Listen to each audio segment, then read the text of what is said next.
لەو دەمەی بوومەلەرزەیەکی وێرانکرد لە 6 مانگی دوودا باشووری تورکیا و سووریای گرتەوە شاری مەرسینی تورکیا هیچ زیانێکی بەرنەکەوە، بەڵام ئێستا شارەکە لە خەباتدایە بۆ ڕووبەڕووبوونەوەی پاشهاتەکانی بوومەلەرزەکە. سەرۆکی شارەوانی مێرسین دەڵێت لە دوای بوومەلەرزەکەوە لانی کەم 400,000 کەس گەیشتونەتە شارەکە. هەندێکیان لە هۆڵی پێشانگای شارەکەدا پەناگەیان پێدراوە. یاسار باتمان و خێزانەکەی لە شاری وێرانکراوی ئەنتابەوە هەڵاتون. Allah şükür bize burada iyi bakıyorlar. سپاس بۆ خوددا ئەوان لێرە ئاگاداری ئێمەن. هەوڵ دەدەن تا دەتوانن قەرەبووی ئەو شتانە بکەنەوە کە کەممان هەیە. شارەوانی مێرسین بە باشترین شێوە نان و خواردنمان بۆ دابین دەکات. هیوادارم بە زووترین کات خانوویەکمان بۆ دروست بکەن و بە زووترین کات بتوانین بچینەوە شاری زێدی خۆمان. عەبدوڕەحیم بالیش لە ئەنتابەوە هاتووە.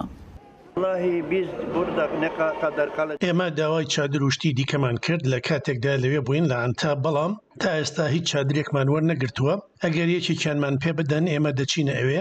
هەرچەندێکە لەوێ ژیان سەختە، تەنانەت ئەگەر لە خێمەیەکدا بژیت باران بەسەردا دەبارێت.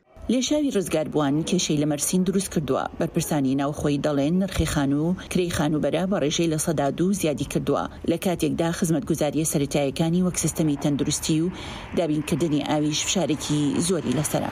دانیشتوانی ئەو وڵاتە دەڵێن بەهۆی لێشاوی ئەو پەنابەرانەی کە لە شەڕی سووریاوە هەڵاتون لەو ساکەوە نرخەکان تا دێت گرانتر دەبن.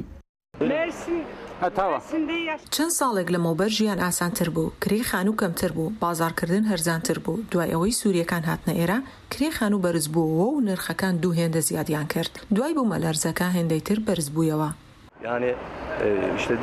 ئەم شارە ناتوانێت 400,000 کەس لە خۆ بگرێت. هێشتا زۆرێک لە هاوڕەکانمان بە دوای خانوویەکدا دەگەڕێن بۆ کرێ. ئێستاش ئەم کەسانە لە پارێزگای هاتایەوە هاتوون. ڕاستە پەنابەرانی سووریاش مافیان هەیە، ئەوانیش مرۆڤن، بەڵام ئەم شارە ناتوانێت بەرگەی ئەمە بگرێت. پێویستە سەرەتا پشتگیری گەلی خۆمان بکەین.